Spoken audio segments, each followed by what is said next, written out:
بسم اللہ الرحمن الرحیم، پروگرام انسائیڈ دی نیوز اور میں ہوں ڈاکٹر ثنا غوری۔ ایف آئی اے کی جانب سے 2020 میں ایک مقدمہ دائر کیا گیا منی لانڈرنگ کے حوالے سے، اور وہ مقدمہ حمزہ شہباز اور شہباز شریف کے خلاف تھا۔ احتساب کے نام پہ قائم ہونے والی حکومت اس احتساب کو ثابت نہیں کر سکی اور ہو نہ سکا وہ احتساب، مقدمہ چلتا رہا اور اس کے بعد اس پہ اربوں روپے بھی خرچ ہوئے۔ اس کا حساب تو خیر اپنی جگہ کہ اس کا حساب کون دے گا، وہ جو اربوں روپے خرچ ہوئے، لیکن آج جو فیصلہ آیا اس کے مطابق دونوں جو شخصیات تھیں، حمزہ شہباز اور شہباز شریف، ان کے مقدمات سے، اس مقدمے سے ان کو بریت حاصل ہو گئی۔ جب یہ کہا جاتا ہے کہ بریت حاصل ہو گئی تو یہ شاید پہلے بھی ہو سکتا تھا، احتساب کا عمل تیزی اختیار کر سکتا تھا، لیکن جب ان کی گورنمنٹ آئی، آلموسٹ 6 منتھس ہو چکے ہیں اس نئی گورنمنٹ کو آئے ہوئے، 6 مہینے میں فاسٹ فارورڈ میں یہ کیس چلتا ہے اور پھر اس کا فیصلہ سنا دیا جاتا ہے۔ مزے کی بات یہ ہے کہ دونوں پارٹیز، ایک طرف تو وہ کہتی تھی یہ پیسہ تمام نیٹ ورکس بتاتے تھے کہ یوں آیا تھا، ایسا ہوا تھا، ایسا ہوا تھا، یہ ثابت ضرور ہو رہا ہے کہ یہ پیسے موجود ہیں، اور اس پیسے کی نیٹ ورکنگ کے حوالے سے بھی بار بار دونوں پارٹیز جو بتاتی تھیں کہ کس طرح سے آیا، لیکن دونوں کی طرف سے ہی نہ مقدمہ درج کرنے والے اس کے شواہد دے سکے کہ یہ کیسے آیا تھا۔ مقصود چپڑاسی کا نام آپ سن چکے ہوں گے، کسی کلرک کا نام بار بار جو ہے وہ خان صاحب کے منہ سے آپ سن چکے، لیکن اس کے باوجود بھی وہ ثابت نہ ہو سکا۔ دوسری طرف وہ لوگ جو یہ کہتے تھے کہ یہ پیسے فلاں جگہ سے آئے ہیں، وہ بھی نہیں ثابت کر سکے یہ پیسے جو ہیں وہ ٹھیک طرح سے آئے۔ اور جب مقدمے کے فیصلے کی بات کی جاتی ہے تو جب کورٹ میں ہیئرنگ ہو رہی تھی اس وقت کوئی بھی ایسا ثبوت اپنے حق میں نہیں دے سکی، ایف آئی اے نے بھی کوئی ثبوت نہیں دیا اور پارٹی نے بھی کوئی ثبوت نہیں، اس کے باوجود فیصلہ ہو جاتا ہے۔ عمران خان صاحب اس کو این آر او کہتے ہیں اور این آر او کے تحت وہ کہتے ہیں یہ مقدمہ ختم ہوا۔ دوسری طرف مسلم لیگ نون کہتی ہے کہ یہ پاکستان کی بہت بڑی کامیابی ہے اور ایک دوسرے کو مبارکباد دی جا رہی ہے۔ کہا جاتا تھا یہ اوپن اینڈ شٹ کیس ہے، لیکن ایز یوزول ہم نے کل بھی پروگرام میں ڈسکس کیا تھا، پاکستان کی میں کچھ بھی ہو سکتا ہے، صبح کچھ بھی ہو سکتا ہے، شام کو کچھ بھی ہو سکتا ہے، پولیٹیکلی ہم کچھ کہہ نہیں سکتے کہ مزید آگے کیا ہونے والا ہے۔ اگر کوئی یہ کہتا ہے جی نومبر میں کسی اور کی گورنمنٹ ہوگی اور فلاں جو وزیر اعظم جس کا ہم نے کبھی نام نہیں سنا ہوگا تو وہ بھی وزیر اعظم ہو سکتا ہے، تو بالکل جناب یہ بھی ہو سکتا ہے، اسی طرح سے فیصلے ہوتے ہیں۔ اور وہ ایک بات کہ گورنمنٹ، یہ جو نئی گورنمنٹ آئی ہے یہ اسی لیے آئی ہے کہ اپنے مقدمات ختم کرے، آہستہ آہستہ ہو رہا ہے کہ سب کے مقدمات ختم ہو رہے ہیں۔ ان تمام موضوعات پہ بات کریں گے، میرے ساتھ موجود ہیں بیرسٹر علی طاہر صاحب، آپ تجزیہ کار ہیں، سر پروگرام میں آپ کو ویلکم کرتے ہیں۔ Thank you very much. کیا کہتے ہیں علی، یہ جو فیصلہ آیا آپ قانونی طور پہ اس کو بہتر سمجھتے ہیں، کیا کامنٹ کریں گے اس پہ؟ بسم اللہ الرحمن الرحیم۔ دیکھیے the detailed verdict is not out yet and I have not read the detailed judgment as of yet. تو ابھی تو ایک شارٹ آرڈر کے ذریعے ایکویٹل ملا ہے، لیکن یہ بڑا کیٹیگوریکلی کلیئر ہو چکا تھا جس وقت پری اریسٹ بیلز جو ہیں وہ شہباز صاحب کی اور ان کے بیٹے حمزہ صاحب کی کنفرم ہوئی تھی، اور وہی آج بھی ہوا۔ جو میں نے پروسیڈنگز دیکھی اور جو سنی، جو میڈیا کے ذریعے پتہ لگا، I was not physically present but جو میڈیا کے ذریعے ہمیں پتہ لگا کہ بڑا مشکل ہو جاتا ہے۔ دیکھیے مجھے بات بڑی ذمہ داری سے کرنی ہے، چونکہ میں بھی جسٹس سیکٹر سے ہی بلانگ کرتا ہوں، لیگل سائڈ سے ہی بلانگ کرتا ہوں، تو مجھے ذرا ذمہ داری سے بات کرنی ہے۔ لیکن معاملہ یہ تھا کہ ڈیفینڈنٹس تو حمزہ صاحب اور ان کے والد صاحب شہباز صاحب تھے ہی، مگر جو پروسیکیوٹر جو اپوائنٹ ہونا تھا اور ایف آئی اے جو باڈی تھی وہ ظاہر ہے have to work on the directions of the federal government, اور پھر اس کے علاوہ جو ججز ہوتے ہیں اسپیشل کورٹ کے، اور یہ اسپیشل کورٹ سینٹرل تھی، تو جو پریونشن آف کرپشن ایکٹ کے تحت جو اسپیشل ججز اور انٹائی منی لانڈرنگ کے جو کیسز دیکھتے ہیں ان کا نوٹیفیکیشن بھی ministry of law and justice سے جاتا ہے۔ تو کسی وزیر اعظم کوئی حکومت میں بیٹھے ہوئے ہوں اور ان کے خلاف کوئی کیس ثابت ہو جائے تو یہ تو پھر مجھے وزیر اعظم کی اتھارٹی پہ بڑا شک و شبہ ہو جائے گا، and he must be a very incompetent prime minister. چلیں، مجبوری سمجھتے ہیں کہ آپ کہہ رہے ہیں کہ میں اسی سیکٹر سے ہوں تو ظاہر سی بات ہے میں اس پہ مزید کوئی کامنٹ، اور ظاہر سی بات ہے عدالت کا فیصلہ تو ہم کامنٹ کر بھی نہیں سکتے۔ اتنا کمنٹ تو میں کر رہا ہوں کہ میں یہ سمجھتا ہوں کہ جس طرح سے اس ٹرائل کو چلنا چاہیے تھا وہ نہیں چلا۔ ایف آئی اے خود گئی اور انہوں نے کہا کہ جی یہ 16 بلین کی جو اماؤنٹ ہے یہ رمضان شوگر، کیونکہ اتنا تو سبسٹینشیٹڈ تھا نا، وہ ملک مقصود صاحب جو پیون تھے رمضان شوگر ملز میں، ان کی ڈیتھ دبئی میں ہوئی، بڑے امیر ماشاءاللہ پیون وہ تھے، اور میں تو سوچ رہا ہوں کہ وکالت چھوڑ کے کوئی پیون ہی کسی جگہ کسی شوگر مل میں لگ جاؤں، بٹ ایسے پیسے میرے اکاؤنٹ میں بھی آئیں۔ مگر اتنی بات ضرور نظر آ رہی ہے کہ یہ ایک ایف آئی اے کی طرف سے ہاف ہارٹیڈ ایفرٹ بھی نہیں تھی، اس کو میں کہہ سکتا ہوں نو ہارٹیڈ ایفرٹ، اور اس میں جس طرح سے چلنا چاہیے تھا آپ نے کہا ویسے نہیں چلا، تو ویسے چلنا چاہیے تھا جیسے 2020 میں چلنا شروع ہوا تھا؟ دیکھیں اس وقت بھی صحیح سے تو نہیں چل رہا تھا اور اسی وجہ سے شاید جو اکاؤنٹیبلٹی کے ایڈوائزر تھے ان کو ریزائن کرنا پڑا. یہ بڑا ضروری ہے. قائد اعظم محمد علی جناح صاحب نے جو سب سے پہلی بات کی تھی, یہ پریونشن آف کرپشن ایکٹ جو ہے یہ 1947 کا ہے اور یہ قائد اعظم محمد علی جناح نے انٹروڈیوس کرایا تھا, کہ انہوں نے کہا تھا bribery and jobbery would be the biggest offenses to and the biggest danger to the state of Pakistan. تو وہاں سے آج جو اس کی کلمینیشن ہوئی ہے, ایک بات سے تو میں واقف ہو گیا ہوں کہ اگر کوئی وفاقی حکومت میں ہو تو وہ کرپشن نہیں کر سکتا, اور اگر وہ کرپشن کرے تو اس پہ ثابت نہیں ہو سکتی, کیونکہ پروسیکیوٹر صاحب خود جا کے کہتے ہیں کہ یہاں سے تو کچھ لنک ہو ہی نہیں سکتا. کرپشن کے اندر یہ میرا LLM بھی کرپشن لاز میں ہے. ہو جاتا ہے, دودھ سے نہا کے جو ہے سب کچھ صاف صاف بھی ہو جاتے ہیں, سب کے پاس ہی جو ہے وہ نہریں بھی بہری ہوتی ہیں. مجھے بتائیں کہ اس وقت نہیں چل سکا. عمران خان صاحب یہ کہتے ہیں کہ وہ آزاد نہیں تھے جب ان کی حکومت نہیں آئی تھی. انہوں نے کہا تھا کہ ایسی حکومت جس میں ایجنسیز فیصلہ کریں میں وہ حکومت نہیں لوں گا. پھر اس کے بعد وہ کہتے ہیں جی میرے پاس اختیار نہیں تھا. یہ کون سا مافیا ہے جو ان کو فیصلے نہیں کرنے دیتا؟ اچھا یہ دیکھیے, یہ تو ایک لیگل بات ہے, یہ پولیٹیکل باتیں تو خان صاحب مجھے ان کی سٹیٹمنٹ نہیں سمجھ آئی. یہ تو انہوں نے اپنے آپ کو ہی ڈسکریڈٹ کیا ہے. اگر آپ پہلے اس وقت کہتے تھے کہ بھائی I am the one deciding every thing, اور آپ اکانومی کے اوپر سارا کریڈٹ لینا چاہتے ہیں, لیکن پھر آپ کہتے ہیں کہ میری تو چلتی نہیں تھی, تو ہم یہ کیسے ٹرسٹ کر لیں کہ کل کو آپ وزیر اعظم آئیں گے اور کل کو آپ کی چل پڑے گی. But completely on the legal side chief justice صاحب نے بھی یہ سوال اٹھایا کہ اصل میں تو دیکھیں جو کرپشن کرتا ہے تو میں اپنے اکاؤنٹ میں کبھی پیسے نہیں لوں گا, میں ہمیشہ اپنا کوئی نہ کوئی بینامی دار رکھوں گا, یا میرا رشتہ دار ہوگا, یا میری فرم کا کوئی پیون ہوگا, یا میرا کوئی ایسوسیٹ ہوگا, اور یہ والا ایلیمنٹ, یہ والا اسپیکٹ کمپلیٹلی جو آرڈر آیا اس میں اگنور ہوا ہے. بہت ایک پوائنٹ آپ نے بات کی, اور میرے ساتھ اس وقت پروگرام میں موجود ہیں جنرل ریٹائر عبد القادر بلوچ صاحب. پروگرام میں ان کو ویلکم کرتے ہیں. علی آپ کی طرف واپس آتی ہوں میں.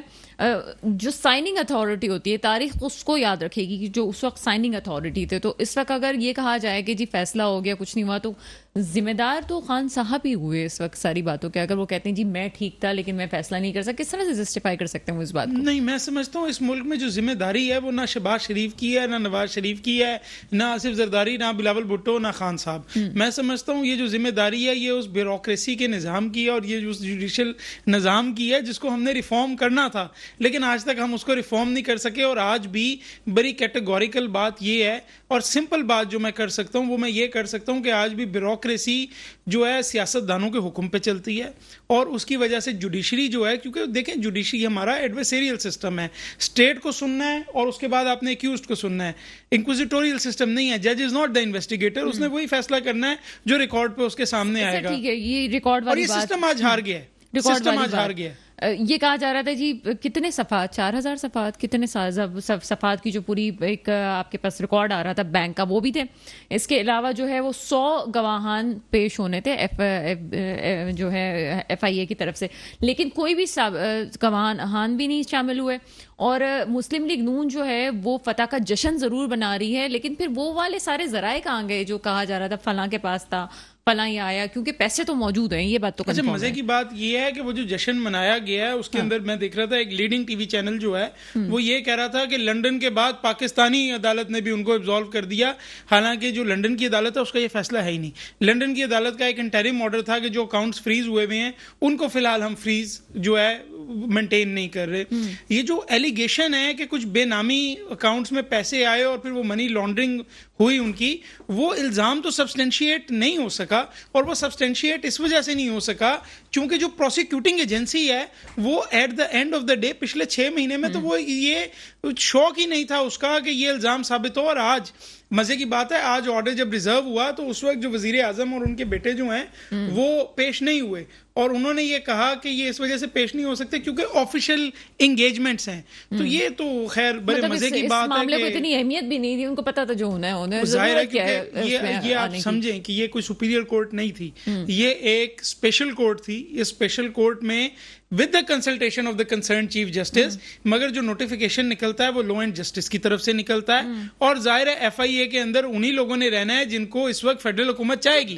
آپ نے اسپیشل کورٹ کا ذکر کیا, تو ایسے ہی کچھ ہوا تھا. الیکشن کمیشن نے جب عمران خان صاحب کو, فواد چودھری صاحب کو اور 1-2 اور لیڈران کو جب بلایا الیکشن کمیشن نے اسپیشل کورٹ میں, تب وہ بھی نہیں پہنچے. یعنی کہ تمام جو لیڈرز, جو رہنما ہیں, جو ہمارے پاکستان کی تقدیر کا فیصلہ کرنے والے اپنے آپ کو کہتے ہیں, وہ اپنے اوپر مقدمات کچھ ہو تو اس کا جواب دینا بھی بھی پسند نہیں کرتے. جی دیکھیے اگر وہ پاور میں ہوں گے اور اس پوزیشن میں ہوں گے کہ وہ چیلنج کر سکتے ہیں تو وہ چیلنج کریں گے. مجھے آپ کی بات سے یہ واقعہ یاد آ رہا ہے کہ نیب میں کال اپ نوٹس آیا تھا اور نون لیگ کے جو کارکن تھے وہ پتھر شتر لے کے پہنچ گئے تھے اور مریم نواز صاحبہ, اور پھر اس کے بعد وہ نوٹس ہی ڈسچارج ہو گیا تھا. تو نظر یہ آتا ہے کہ جس کی لاٹھی اس کی بھینس, اور یہ انفارچونیٹ بات ہے کہ ہمارے پاکستان میں یہ سسٹم چل رہا ہے. ایف آئی اے ایک آٹونومس ادارہ ہے اور مجھے لگتا یہ ہے کہ ایف آئی اے کا ڈی جی کوئی بھی ہو مگر اس کو فیصلے لینے ہیں انڈیپینڈنٹ بیسس کے اوپر. آج جو سارا کچھ کورٹ میں پچھلے 6 مہینے سے ہوا ہے اور آج جو کلمینیٹ ہوئی ہے پروسیڈنگز, میں سمجھتا ہوں کہ ایبسولوٹلی کوئی بندہ یہ بات نہیں کہہ سکتا کہ یہ ملی بھگت نہیں تھی. اور اس ملی بھگت سے مجھے یہ یاد آتا ہے کہ ایک اسپیشل کورٹ بنی تھی for the subversion of the constitution جس نے پرویز مشرف کو کنوکٹ کیا تھا, اور اس کے بعد لاہور ہائی کورٹ کے ایک ڈویژنل بینچ نے, یعنی 3 ججوں کا فیصلہ 2 ججوں نے, حالانکہ سیکشن 12 میں ہے کہ اپیل جانی ہے سپریم کورٹ, لیکن وہ 2 ڈویژنل بینچز کے ججز نے وہ فیصلہ اٹھا کے سیٹ اسائڈ کر دیا تھا, اور وہ آج تک اس کی جو اپیل ہے وہ پینڈنگ ہے سپریم کورٹ کے اندر. تو ہمیں نظر یہ آتا ہے کہ کئی دفعہ جب دونوں سائڈوں سے یعنی دونوں پارٹیز الائن ہو جاتی ہیں, اور یہ میں آپ کو اپنے پرسنل ایکسپیرینس سے بھی بتا رہا ہوں, مجھے بھی آج 10-12 سال وکالت کرتے ہوئے ہو گئے ہیں, اصل میں کورٹ میں وہ پارٹی جیت کے سامنے آتی ہے جو سرکار کے ساتھ تھوڑا سا کنوینئنس, کمفرٹ اور سافٹ کارنر رکھتی ہے, کیونکہ وہ کمنٹس کو بھی مینیج کرتے ہیں, وہ آرگیومنٹس کو بھی مینیج کرتے ہیں. اور آج کلیئر کٹ کیس ہے یہ, میں آپ کو اپنے لیگل ایکسپیرینس سے بتا رہا ہوں کہہ رہے ہیں, لیکن بڑی باریک بات ہے کہ اصل میں میں صرف آخری کمنٹ کر دوں کہ وہ جو ایف آئی ایس کے جو وکیل تھے, جو پروسیکیوٹر تھے, وہ اصل میں جو ہے وکالت کر رہے تھے حمزہ شہباز کی اور شہباز شریف صاحب کی. تو ہم یہ کیسے سوچ سکتے ہیں کہ کوئی گلٹی کا ورڈکٹ آ سکتا ہے؟ چلیں اب آج تو یہ بنتا ہے کہ علی کی بات سے ہمارا اتفاق کرنا ضروری نہیں ہے, مزید کچھ باتیں ہوں گی, لیکن ایک وقت ہوا ایک بریک کا. بریک کے بعد آپ کے سامنے حاضر ہوتے ہیں. بریک کے بعد آپ کے سامنے حاضر ہیں اور ہمارے ساتھ موجود ہیں جنرل ریٹائر عبدالقادر بلوچ صاحب. آپ کا تعلق پیپلز پارٹی سے ہے. سر پروگرام میں آپ کو ویلکم کرتے ہیں. سر پہلے تو ہمیں یہ بتائیے گا ہمارے ناظرین کو بھی, یہ جو نیب ترمیم بل تھا اس میں ترمیم کے بعد کیا یہ ثابت کیا گیا تھا, یہ بتایا گیا تھا کہ جو آمدن آتی ہے اگر وہ کوئی ایکسٹرا اس کی آمدن ہے تو اس کا فیصلہ نہیں کیا, اس پہ کوئی مقدمہ نہیں دائر کیا جا سکتا, کیا ایسا ہی ہے؟ نہیں, یہ غلط ہے. اچھا, صرف ایک اس میں امینڈمنٹ آئی ہوئی ہے اور وہ یہ ہے کہ آنرس آف پروف انہوں نے شفٹ کر دیا ہے وہ پروسیکیوشن کی طرف کہ اگر کوئی الزام لگتا ہے کسی انڈیویجول کے اوپر تو اس نے غلط طریقے سے پیسے جمع کیے ہوئے ہیں اور اس کے پیسوں کا کیس اگر بننا ہے تو پھر سرکار نے یہ ثابت کرنا ہے کہ اس کے واقعی پیسے بنائے ہیں اور انلیگلی بنائے ہیں اور اتنا ہے 50 کروڑ سے زیادہ کا ہے وغیرہ وغیرہ, جو میرے نالے میں جو کچھ ہے. یہ نہیں ہے کہ بالکل ٹوٹلی ان کو آبزارو کیا ہے کہ وہ جو پرائیویٹ انڈیویجول ہے وہ جتنے پہ بےایمانی کرے, چوری کرے, چکاری کرے, اس سے کوئی پوچھے گا نہیں, ایسی کوئی بات نہیں ہے. صرف آنرس آف پروف شفٹ کیا گیا ہے, دیٹس واٹ آل. اور پوری دنیا میں یہ قانون ہے کہ آنرس آف پروف بنیادی طور پر پروسیکیوشن پہ پڑتا. اچھا, یعنی کہ یہ کوئی اگر بےایمانی اور دھوکے سے اگر ثابت ہو جائے کہ جی یہ رقم جمع کی گئی ہے اس صورت میں تو کیس ہو سکتا ہے. نہیں, یہ سوال ہی پیدا نہیں ہوتا, یہ مذاق ہے. اس قسم کے مذاق پڑھے لکھے لوگوں کو نہیں کرنا چاہیے کہ ہمارے ملک کی بےزتی ہے اس میں کہ یہ کہا جائے کہ جس نے جتنی چوری کی اگر وہ پرائیویٹ سیکٹر سے ہے تو اس سے پوچھا نہیں جائے گا. یہ کیا بات ہوئی بھائی؟ اچھا, چور پرائیویٹ سیکٹر میں نہیں ہوتے, چور ہوتے ہی وہیں پر ہے سب سے زیادہ. اور ایز اے پرائیویٹ انڈیویجول کل اگر میں لوٹمار مچا دیتا ہوں, غلط طریقے استعمال کر لیتا ہوں, گورنمنٹ کے میں مشینری کو جو ہے افیکٹ کر کے ان کے تھرو بے شمار بینیفٹ لیتا ہوں تو مجھ سے کوئی پوچھے گا نہیں اگر اس کا پروف ہے پروسیکیوشن پر گورنمنٹ کے پاس اور کیس بنانے والے ایجنسی کے پاس وہ لے آئے سامنے اور اس کے خلاف ایکشن ہوگی, کارروائی ہوگی, کیوں نہیں ہوگا. سر خان صاحب کی گورنمنٹ آئی تھی, احتساب کا نعرہ لگا تھا اور اس کے بعد ایف آئی اے نے کیس کیا حمزہ شہباز اور شہباز شریف کے خلاف. 16 ارب روپے ایک بڑی رقم تھی. یہ کیس میں آج بریت ہوئی ہے دونوں کی اور اس پہ تنقید کا بھی نشانہ بنایا جا رہا ہے. کس طرح دیکھتے ہیں سارے معاملے کو؟ اس معاملے کو میں اس طرح سے دیکھوں گا کہ خان صاحب کو 4.5 سال ملے. 4.5 سال کا عرصہ بڑا ٹائم ہوتا ہے. کسی کیس کو لٹکانا 4.5 سال 5 سال کے لیے اس کے بعد کر یہ کہہ دینا کہ جی ہم کچھ نہیں کر سکے. ان کے پاس پورا موقع تھا, یہاں تک کہ اور سا پروف بھی ایکیوز کے اوپر تھا کہ انہوں نے ثابت کرنا تھا اپنے آپ کو صحیح اور ادروائز. اور میرے خیال میں شہباز شریف صاحب نے اور حمزہ شریف نے اس میں اپنے آپ کو صاف کرنے کے لیے انہی کی طرف سے